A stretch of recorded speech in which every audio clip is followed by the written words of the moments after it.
Alright everybody, welcome. We're back here on CM42 TV, and today, or tonight, over the next couple of nights I guess, I'm not going to manage this all tonight, we are going to be chatting about the Netflix documentary series, The Staircase. I know it was recently made and dramatised into an actual show.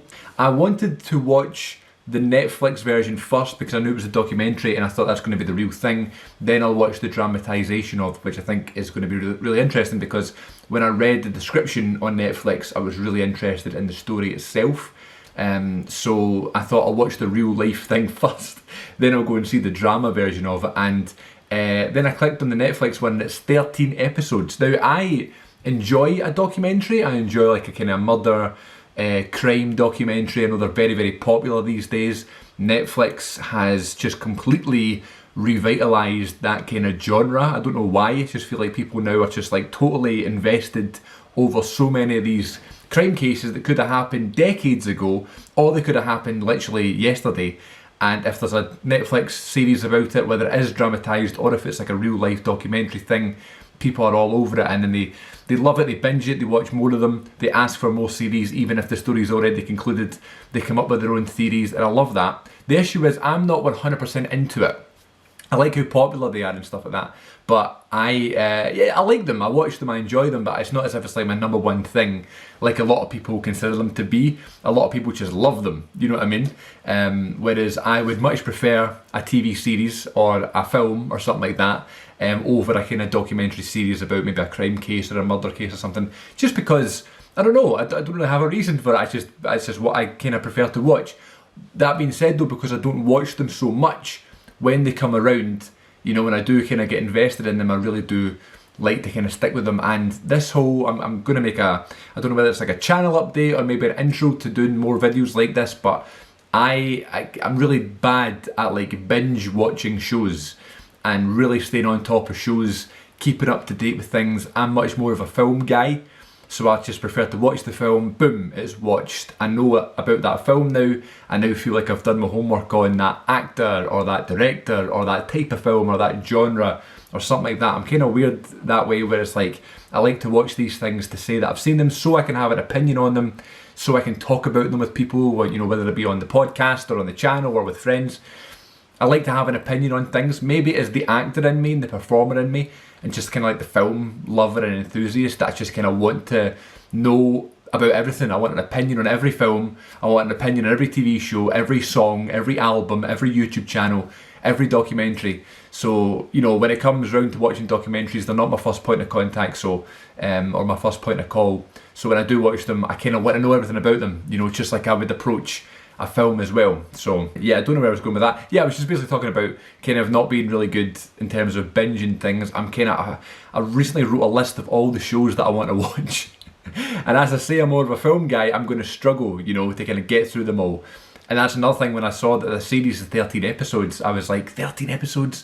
You know, which isn't anything compared to some shows. Like I know Grey's Anatomy, very, very, you know, popular show, 18 seasons in.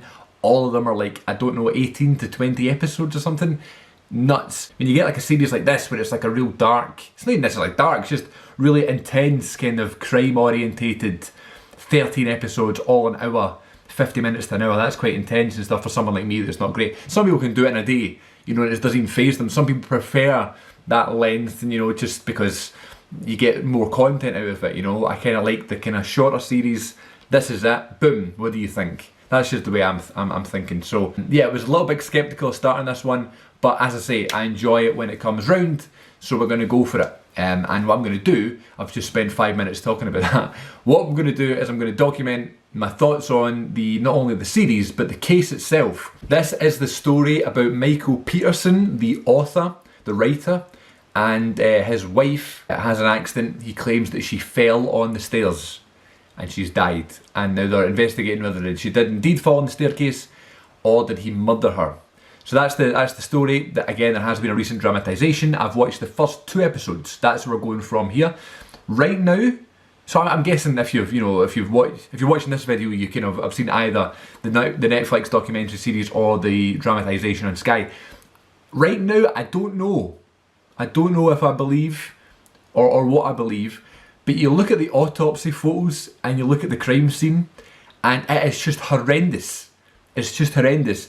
And there's no way she fell down the stairs. Do you know what I mean? I'm looking at it going, that's not just a slip on the stairs. That's pretty bad. That's pretty bad. There's blood everywhere. First of all, she's lying on her back as well, so I'm assuming it was happened. If we're going from Michael's point of view, who claims that she tripped on the stairs, right? If she's tripped and fell down the stairs, he's heard her crying and shouting or whatever, and he's gone in and he's seen her. If maybe he's kind of went to grab her or went to hug her and try to console her, maybe, you know, he's turned her round, you know, or whatever. It's just a weird position that she's lying in the autopsy photos to have slipped and fallen down the stairs. I just spat everywhere. Slipped and fallen down the stairs. The way that Michael Peterson's lawyer, I can't remember his name right now, but who's actually quite good, he's quite good at his job, he's very descriptive and stuff. He's basically saying, you know, she's walked up the stairs, there's the way the stairs in the house is, it's the first couple of stairs are lit by other lights in the house, and then there's a turn, and that's all black because there's no light, so she's turned, and on the third or fourth step she's slipped and fallen backwards. Whereas I just feel like anytime I've fallen up the stairs, it's been falling forwards, because I'm walking up the stairs, unless, you know, of course she's coming down the stairs and she's slipped and fell backwards. Yeah, I don't know, it's interesting, I guess we'll learn more about that. But it's just, that's the first thing I thought about when you look at the photos of the crime scene. There's just blood everywhere, and what they're saying is obviously that she was there. It could have been for a good length of time. You know, she's calling on her husband, she's calling on Michael, and she can't move, and you don't know how long she's been there for. It could have been 20 minutes or so, and she's bled out, you know, and she's been bleeding for ages, and that's why it looks like that, you know. But it's not even so much like she's bled out, where it's like a pool of blood has been formed. There's just blood everywhere, all over the walls and the stairs and the floor, obviously, and all over her clothes and stuff. It looks pretty bad. Now they're saying, you know, has it been a homicide? You know, has he killed her? They're saying it couldn't have been like a beating because the wounds don't look like that. I don't know anything about that. But what else could have happened? It's recently in the second episode been revealed that he'd been having an affair with men, that he's bisexual, and that no one knew that, but now he's claimed that his wife did know that, and she was actually alright with it because she wanted him to be happy. She would have been more concerned if he was having an affair with women, but the fact that he was being bisexual and with another relationship with a guy, not even a relationship, but having sex with a guy, she's all right with that. So there was no animosity there, you know. And people are kind of saying, well, how's that worked, you know? Because apparently it's been this beautiful and wonderful relationship they've had, you know, and she was so happy for him to be and having an affair with another man. So that, from his point of view, from Michael's point of view, that's fine. But other people are questioning, maybe that caused an argument, maybe that caused a fight. She's confronted him and they've had an altercation. A lot of people are saying that. I don't know if I believe that yet. You know, we'll go on from that. Bring in a forensic psychologist, right? An Asian man who's talking and telling everybody what he thinks, right? In the clearest of ways, you know what I mean? He has an accent because he's not from America. But he's still got perfect English. I don't know where he was from. Perfect English. I personally could understand everything he said. And it goes back to the other people who have watched this to kind of come up with an opinion. And it's just like, so all of them are just like, oh well, I couldn't understand what he was saying. And his accent was pretty thick. I had no clue what he was saying, which is utter nonsense. Do you know what I mean? Like, his accent was not that strong whatsoever. He spoke perfect English. Everything he said was absolutely clear. I don't know what they were listening to. It's people from the south, and even one of the other kind of scientists comes in, one of the females, and I can't remember her name. I'm not great with names, especially if it's just by episode 2 of a show, but I'll get there. She's basically saying, like, oh, this is not California, this is not New York, we're not used to hearing people with accents. And I was like, but still, like, it's perfect English. You know what I mean? He's not speaking in another language. You know? That made me angry. I was like, the South, you know, of America, whether it's like very naive people or just stubborn or just being rude, you know what I mean, or a bit racist, you know what I mean? Claiming that, oh, well, I'd really love to have an opinion, but I'd love to be able to understand them, is absolutely is nonsense, you know what I mean? You can understand everything the guy said, the forensic scientist said, and even admit it. They're like, oh, he sounds like he really knows what he's talking about, because he does. You know, I just wish I could understand him. It's ridiculous. You could understand everything he said. You know, they play the whole video. And that's what I've really enjoyed about these first couple of episodes of this show, is that, you know, as I say, I'm not into, you know, watching these crime documentaries religiously. I've not seen them all, but a lot of them sometimes are a little bit slow to start with because there's lots of people being interviewed. There's lots of cuts. You're seeing still images. You're seeing any footage that they have. You're seeing diagrams and animations that are put on by the documentary makers upon all these other people speaking. This one is very raw. This one is very much like we have got lots of footage, you know, we're literally just telling you the story. There's a timeline, starts on the 9th of December 2001 where the incident took place. And by the way, the phone call that he makes to 911 is very convincing. You know, whether this is not true or not, I've not done any research on this case, I should state that. I don't know what their verdict is. His phone call, his first 911 call, where he's really like upset and frantic and saying my wife's had an accident and stuff, very convincing, sounds very real. And there's numerous times where they're talking about the incident and he breaks down into tears and he gets really emotional and he seems genuine. Now, of course he's going to be very genuine, the fact that, you know, he did love his wife and his wife is now dead, whether he killed her or not, whether this accident is truthful or not, you would still be upset about it. But just the way that he's kind of been upset about it, I'm like, you know, I believe that. But I don't think she's fallen down the stairs and just hit her head. The autopsy looks horrendous, you know, so I'm kind of in the middle. I'm leaning more towards it. There's definitely more to it than if someone fallen down the stairs. I'm leaning more towards right now that he's guilty, but you know, I wouldn't be surprised at this point in time. I wouldn't be surprised if everything's peachy with him.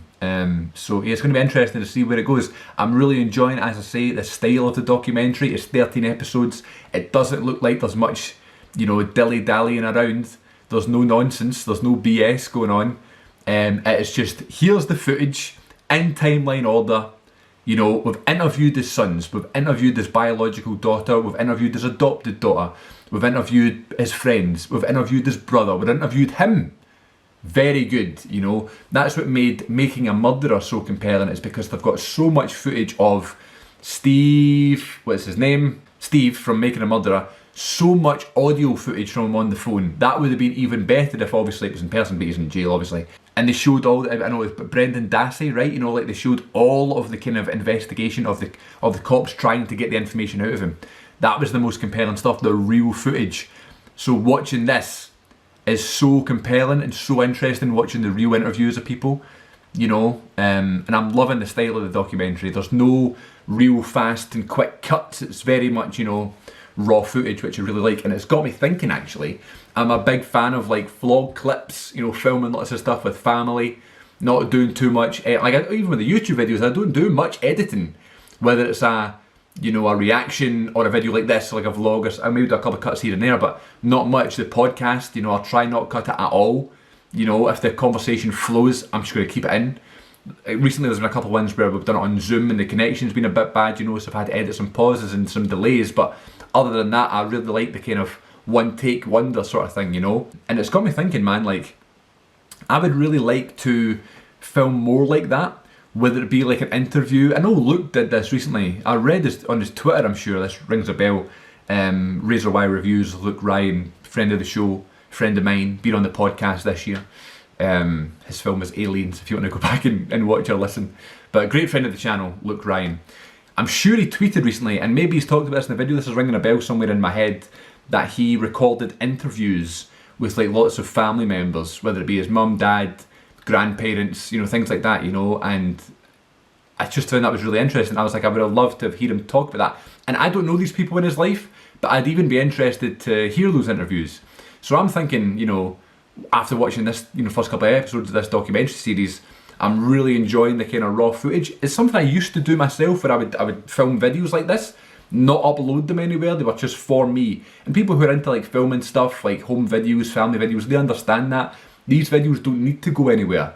You know what I mean? It's like Snapchat, you're only sending it to your friends. It's not going on worldwide, you know, internet, social media. Like I guess TikTok and YouTube and stuff like that is a bit more, Instagram is a bit more public. You know, Twitter, I'm telling you about a tweet I read from Luke Ryan, you know. I read that on Twitter. Whereas, you know, some things are kept just for you and just for your family. Seems like a lot of work, seems like a lot of time, but somehow it's worth it because it's just for you, you know. For a couple of years ago, like 2016, 2017, I filmed a bunch of videos like this where I'm literally just sitting here talking about my life at that current moment. And I've kind of gone back and looked at a couple of them and been really cringed, you know? Being like, oh God, I can't, you know, why am I saying that? Why am I talking about that? But it's like what I was thinking about at the time.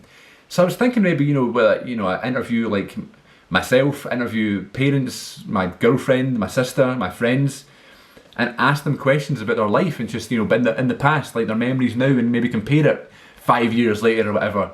You know, something really interesting about that, you know. There's real life stuff, you know, raw footage. You know, obviously there's clips put together and stuff. I'm not saying there's no editing, but like the clips of the interviews, it's really well done where they've picked out moments. Like we're going to ask, you know, his biological son, did your father ever hit you, attack you, abuse you as a child? His answer. And then it's like his other son, same question, and it's all those ones together. So that was really interesting. What was he ever violent towards your mother and things like that? You know, how was the relationship when you were wee? Things like that. You know, they didn't use those words obviously. But yeah, really interesting. This is going to be a long video, longer than my usual, but that's going to push me to watch more shows. And this is what we're starting off with. The Staircase on Netflix, first 2 episodes watched. Going to take a break tonight, and maybe I'll come back tomorrow. Alright, so it's a few days later, and we are about halfway through the Staircase series. We're on episode 7, I believe, or just watched episode 7. And I got to tell you, like, my opinions are still kind of up in the air. Like, it's so funny, like the last clip you saw, I'm sorry it was so long, but I just got on a total like tangent. I just looked at the clip, then it's like 17 minutes. I'll probably split it up a little bit, but it's funny when you get on a roll. And basically I was saying things like, I'm not sure, I don't know if I believe him or not, I don't know if he's innocent or guilty or not. And I guess that's the kind of beauty of the series like that. A lot of people are going to be watching this knowing the story, especially if they've seen the dramatisation of it. Which I haven't, I don't know the story. This is the first I've ever seen of it and stuff, so I'm kind of learning it as they're learning it and stuff. And that's, as I said before, I could just love that kind of style of this documentary series where it's like, you can literally watch it in segments because you don't need to watch a full episode in one go, as it's not like linear. Well, it's linear, but it's not like this big production. It's just, this is this interview, and here's this footage, and here's this part of the day, and that's really interesting and makes it really easy to watch. The biggest thing that has kind of come up in that last episode is that the blowpoke that they kept referencing, you know, like they were accused of, you know, using to murder his wife, you know. It was like, where the blowpoke was nowhere to be seen around the kind of crime scene, and she's not got those kind of wounds, you know, as from what they can see, and they've got people in, what is it, a medical pathologist was in, who actually saw the body and was like, no, this is, you know, this looks like an assault. And then you've got the other guy that came, I can't remember his name or even his job, but he was very convincing on the stand when he was like showing pictures of like a model head and was like, here's what would happen and this is exactly what she's done. And, you know, he was being challenged on it and stuff, and he's like, the causation of the injuries and the death cannot be determined by looking at the body. You would have to have been there, you know.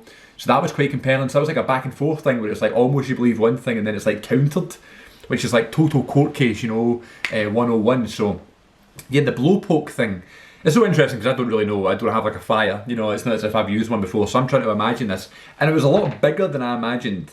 You know, they had it in like the diagrams and stuff almost being like a cane, but then they find, you know, the blowpoke that he has for his fire or whatever in the garage, or whether it's a conservatory, whatever he's got, I'm sure it's a garage, and it's like rested up against the wall and it's huge, you know, it's like a full-on thing. And it's light, and it's not as if he would have difficulty swinging it, you know. But the thing is, it's been sitting there that whole time. And that's the thing that they don't understand. Like, they've searched the house, paparazzi have been, the jury have come over and been able to walk around with, you know, police and stuff to get their own perspective and stuff. The other, you know, the opposition of the case have even been in the house to see the crime scene, to see the staircase and stuff, which I thought was really interesting. It's funny, you just assume there's like this pure war going on between them, and I guess there is, but at the same time they're just doing their job, you know, like, and if, you know, the defendants, Rudolph and whatever his name is, if Mike's got nothing to hide, why not come over, you know? So that's quite interesting. I quite liked actually seeing them there, you know, looking at the stairs in the house and stuff, and like the jury were out by the pool and they were trying to get like their kind of perspective. Would someone be able to hear someone from here? That was interesting. But that all that's been done and no one's seen the blowpoke. Mike himself, who's living in the house, you know, which is like, people are saying to him, right, if we bring this in and we're able to take DNA off this, we're able to take fingerprints, this has somehow been here the whole time, you know. Are you sure this is fine? And he's like, you can see him doubting himself. I think anyone would in that situation where it's like your mind is so preoccupied with other things and you're kind of blinded by stuff. You know, simple things you miss. You know the way when you lose something, you lose your phone or you lose money or something, and you know you're 100% focused on that. But there's so much going on. I can't find my phone. And it's been there the whole time. You go, oh God, or even like your glasses on your head or something. You know, one of those examples. You know, like it's always been there the whole time. The money's been in your pocket. You know, the phone's been in your hand. You're looking for it. Sometimes you don't realise. You know, it's right there in front of you. But it's an awful long time. You know, for it to be sitting there, which is the biggest thing for me. And then, you know, Mike just comes out with it and he's like, I don't think it's been there the whole time. He thinks someone's planted it. And, you know, coincidentally, this has happened after lots of people have been at the house. So, you know, of course, but there's been police, you know, and security with them the whole time. You know, it's not as if, and this, as I said, this blowpoke is huge. So it's not as if someone's like had it in their bag and planted it. You know, maybe it's been on the ground and without thinking they've been trying to tidy up or whatever, and they've lifted it up and not even realised. But still, you would realise, you know, the fact it's been brought up in court so many times. So that was the biggest thing. I was like, why has no one noticed this? And Mike is like, he's so confused. This is going to be so funny at the end of this when I've seen the verdict and stuff and I see what's actually happened. He's not coming across as like a very likeable guy. I think he has been hard done by here. Could be eating my words there. I'd like to believe that he didn't murder her. I think he seems pretty legit. It's not nice seeing him get upset and stuff like that and people accusing him and stuff. But there's a few, I mean, I think there's a lot more evidence to state that it was a fall and it wasn't intentional and stuff. I think the way like they've examined, you know, the victim's height, his wife's height, as opposed to, you know, if she was to fall in that small bit of landing where the stairs are, what the injuries would be, where exactly she would land, where her head would hit. All that stuff, I'm like, alright, I believe that. Yep, I can go with that. But there's a few things that come up, you know, like the amount of blood and, you know, as I was saying earlier on, it does not look like an accident. And, you know, the kind of way the kind of cuts are on the head and stuff. Like there's bruises on her arm, for example, from where she landed. But then there's things like, you know, this blowpoke thing, where's that come from? That's got to have been a plant, you know, and they're being super careful not to touch it and stuff. They're going to need to bring it in, and that's kind of where it was cliffhangered at the end of the episode. So I'm about to watch episode 8 tonight. I think the episode's called The Verdict. So, you know, and there's still like, I don't know, 4 episodes after that, so maybe the next clip will be right after I watch tonight's episode, or maybe I'll leave it until I finish the series, but it's definitely interesting. It's definitely intriguing, and I love the fact that I'm so far into the series and my opinion continues to change. Making a murderer, and still to this day, I believe that he was framed and stuff, and I thought that the whole time. And of course there was doubts. There's a lot of convincing evidence and stuff. But the whole thing about the Brendan Dassey thing and like being coerced and just convenient about the whole money situation with the police and that. Like I was like, alright, okay, I believe this, and I stuck to my guns the whole time. Considering the fact, you know, Netflix commissioned 2 series of a documentary, I'm like, alright, then I'm not going to do that unless they know something we don't, sort of thing. Whereas this one, you know, I keep going back and forth. It's probably about 70-30 at this point, 60-40 at a push, that I'm in favour of him. I believe that this was an accident. I do believe he was extremely distraught and stuff. He's a troubled guy. But, you know, there is stuff to hide. You know, there's stuff about, you know, his sexuality and his history and, you know, what can he gain from this, and, you know, he's a struggling writer. This will make him so famous. And then this blowpoke thing, you know, like, where does that go? So it's going to be interesting seeing the next episode tonight. I'm looking forward to checking it out. It's so easy to watch, so it's not really a chore. You know, I want to see what happens next, which is like the key to a good book, for example. You want to see what happens in the next chapter, so here we go. Well, this is awkward. Literally just went from the last clip being like, oh, I'm not sure. Oh, I'm not sure what's going to happen here. Don't know if he's going to be guilty or innocent. And then literally the next episode, as I said, is called The Verdict. And the verdict is, spoiler incoming if you don't know this, if you're as that naive to this whole thing as I am. The verdict is that he was guilty. And they put him away. And I was like, wow, I didn't realise that it was going to be like the end of the trial, episode 9. It's a 13 episode series. And I was like, what's going to happen here? What's the next thing that's going to happen? And it turns out we've got another 4 or 5 episodes. And it's all, you know, after the trial, life after the trial. And it's a big time jump to 2011, 8 years later. Oh my god! And I think I remember reading about this. This is why this Netflix series is the thing. Like this was a series about the whole trial and stuff, and it finished with the guilty verdict. And now they've kind of remastered it with all this new footage and stuff from recent years and stuff. So that makes me curious to see what episode 13 is going to look like. You know, is it going to be now? You know, I don't even know if he's still alive. I don't even know if Michael Peterson's still alive, and I don't want to Google it in case that spoils something. That's probably terrible, but still. So he's in prison now, and he's been in prison for 8 years. You can see he's properly aged, and they've reopened the trial because one of the people from before in the trial that he lost, one of the, I don't know if it's the blood spatter analyst or maybe one of the DAs or something like that, has been exposed as being a bit of a crook. You know, having a certain pattern in the way he does things, so cases are looked to look a certain way. And there's an example of someone that was in prison for 11 years and got his case revoked, and was let out of jail and stuff like that. And they showed that footage of him and he getting really emotional, and they're interviewing that guy and stuff, Greg Taylor.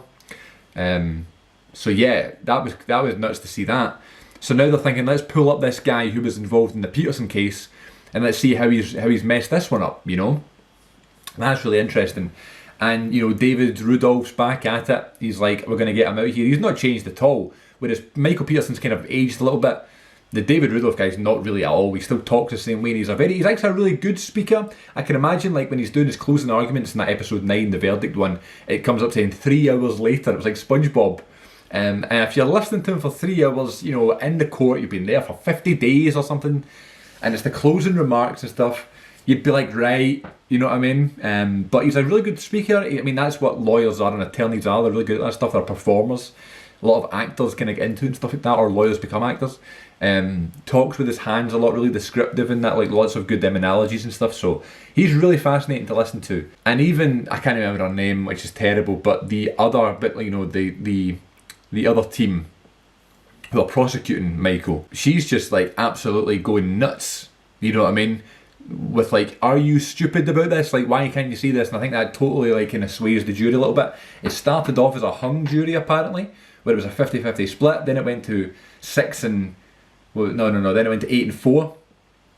And then apparently when they started thinking about this Dwayne Duell guy, when they started looking at his evidence again, they were like, oh God, like this is the red flag, you know.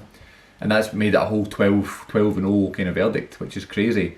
That scene where the judge and the deputy reads out the verdict and you should see his kids like starting to break down, that's as real as it gets. Kind of caught me off guard a little bit, because I know it's a kind of real life documentary thing, but it's really heavy, you know, and it kind of catches you off guard when you see a real reaction and a real emotion like that, you know. It's really fascinating. I actually rewound it and to watch it again because it's funny to see, well, not funny, but interesting to see everybody's reaction to that announcement, you know, in real time. So I thought that was really interesting. And yeah, now they've reopened this case, and my God, is he looking ill. He's struggling to walk up the stairs. And I was still thinking of this as well, like he's missed so much, obviously, 8 years. He's missed his daughters growing up into proper, you know, adults. His son is now married with a child. So I don't know if that's the first time that he met his grandson, but like they're through the glass, you know, through the window. That must be horrid. You know what I mean? But he's keeping it together. He seemed like a really emotional guy, and he's kind of keeping it together. We see like one of his daughter's 30th birthdays, and obviously he's not there, and seeing him reunited with the David Rudolph guy was quite funny. Oh my God! And then when it was, you know, the verdict was read, he stands up and he turns around and he's like, "It's okay, it's okay," and he's like reassuring. He didn't really break down either. There's no real reaction from him either. And the Rudolph guy, he was totally blank faced, you know, when the verdict was read. So that was really interesting as well. Some people were obviously going to react overly, and the judge even was like that. Like, there's plenty of security in here. If anybody does anything here when I read this verdict, when anybody kind of overreacts, shouts, causes a scene, you will be arrested. I thought that was really interesting seeing inside of the court stuff, you know, for these real important, heavy cases, you know. But yeah, he's in severe pain. That's really strange, isn't it? Like, well, not strange. I know he's aging. I don't know what age he is now. I'm sure he's in like his 70s or something. He's walking up the stairs to see his family. He's absolutely gubbed when he reaches the top, and he's admitting I've never been in so much pain in my life. So I reckon something's going to happen. It's either going to be something medical that gets him out, he's going to have to move to somewhere to protect him, or he's going to die. or he's going to die. I don't know. And this is the beauty of it as well. I don't know the story, you know, and I'm really now keen to watch that dramatisation, man. I'm really keen to do it. But episode 10 tonight, will I get it finished? You know, I might just batter through it just to kind of get to the end of it and get my opinions on the whole series so I can move on to something else. But really enjoying this one. This is one of my favourite documentary series that I've watched, up there with Making a Murderer. And again, I said this at the very start of this lengthy video. Thank you for staying with us if you're still here. But I'm not really into all this stuff, you know, and the fact that I'm still here shows that this is a good one and very easy to watch. So episode 10, let's check it out. Alright, it's time to round off some thoughts. I finally finished The Staircase, by the way, over a couple of weeks. It took me to watch this. I expected it taking a couple of days, but that's always the case with me with TV shows. But you know, this has been good. I've got so many TV shows to get through, as I said, so it's good to kind of get through another one. The Staircase, thoroughly enjoyed, and the final kind of idea, or kind of verdict, I suppose, we've got the retrial and all that stuff years later. He went with the Alford plea, which is when you say that you, what is it again? You're not guilty, but you're not innocent. You're pleading not guilty, is that right? I can't remember, but it's something along like, it was all very technical. Someone that doesn't know anything about, you know, the court life, lawyers, things like that. I don't watch a lot, as I said, I don't watch a lot of this stuff, so it's like trying to follow the phrases and the words and the sayings and stuff, the Alford plea. So it's pretty much like, I will go free and I will admit something happened. I am not innocent here, but I'm not guilty. Very confusing. There's a definite loophole in the system there. And then Kathleen's family just stand up and absolutely grill him. And that's really interesting because she says, I think it's Kathleen's sister, she says, like, when it first happened, like, I was all, you know, on board with you, Michael. And then when I started seeing the evidence, I started hearing about the kind of, all the history and stuff like that, then she kind of turned, and it's like the 11 years that he was in prison, she was like, our mind is not being turned at all. And then even the fact he was like given another trial, you know, this fraud evidence, all that stuff, in order for him to get out of jail, all that, she's still so dead certain on, like, you did this, you murdered my sister. And that's really interesting that she went from one to the other quite easily. Maybe not quite easily, but quite suddenly. And then she's so stuck on it, you know, for all those years and stuff. When I guess there's no real evidence other than the blood, you know, on his shorts or whatever it is. But, you know, you would imagine that he was, like, holding her and stuff like that. So, honestly, like, I really don't know how I feel about it, because I've gone back and forth a lot. I'm leaning more towards that he didn't kill her. But then you see, you know, the images and things like that, and, like, the autopsy pictures and stuff, and it's just so brutal and violent. You can't imagine it being like that, you know. But then I don't think it's a beating. There's no, like, reason for us to believe, and obviously the documentary's portrayed, you know, in his favour, but there's no reason to believe, from what I saw and from what anybody saw, that he would want to do that to her. Maybe it was an accidental murder, and he's put it off against, you know, it wasn't a murder, it's just an accidental death. I don't think he beat her, hit her over the head with anything. Like, I don't think so, in my opinion. He may have been the reason for it. It could have been an accident, and he doesn't want to take that, you know, blame. I don't think, like, all of his family being like, there's no reason for this. All of the friends, there's no reason that he would do this, that you see interviewed anyway. There's obviously some stuff that you might not be seeing and stuff. And it was really interesting as well, because this documentary had already been out, and then on Netflix they kind of revitalised it for the, you know, when he got out of prison and the retrial and all that stuff all those years later. And Kathleen's sister references the documentary, which I've never seen that before, other than Making a Murderer Season 2. Like, she's like right down the camera, and these French, you know, filmmakers are making it out to be this. And I thought that was really interesting, the fact they left that in. And it was really good they left it in, and it was really authentic. So, what an interesting case that is not unbelievably clear, you know? But yeah, I also started watching the dramatised version of it on Sky or HBO in America, and I didn't like it immediately. Like, they were already, like, changing some of the stuff, and I don't think the casting of Colin Firth is, like, good at all. Like, why did they cast Colin Firth in this role? That's not the type of actor to play Michael Peterson.